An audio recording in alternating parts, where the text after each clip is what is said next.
السلام عليكم ورحمة الله وبركاته. معانا النهاردة ريال سعودي مكتوب عليه 100 هللة ريال سعودي.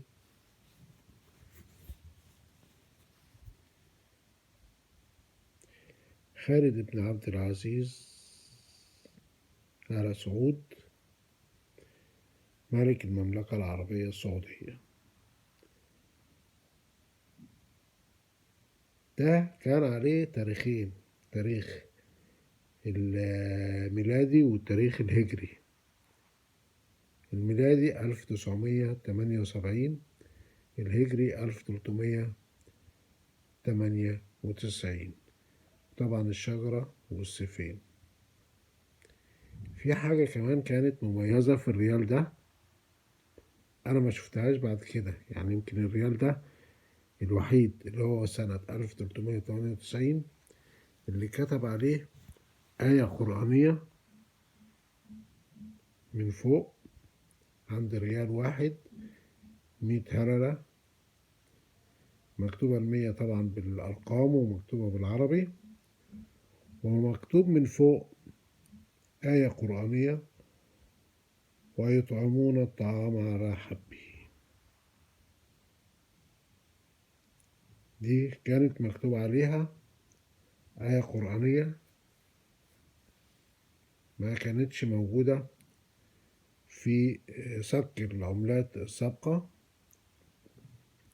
لكن بتاعة سنة 1398 كان مكتوب عليها الآية القرآنية دي: ويطعمون الطعام على حبه.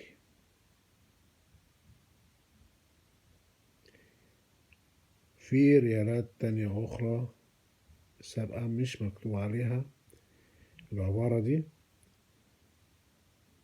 لكن دي كانت مكتوبة على الطبعة دي، السك بتاعة الطبعة دي كان مكتوب عليها الآية دي. وكان عليها التاريخ الميلادي، يعني الهجري والميلادي، في عهد خالد ابن عبد العزيز آل سعود سنة 1398 كانت مكتوبة الآية دي على 100 هللة.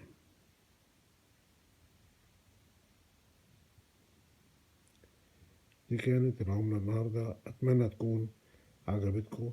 الجماعة الهواة عايز أشوف هل ليا تأثير على الهواة في جمع العملات ولا مفيش. عايز آرائكم وكلماتكم وتعليقكم.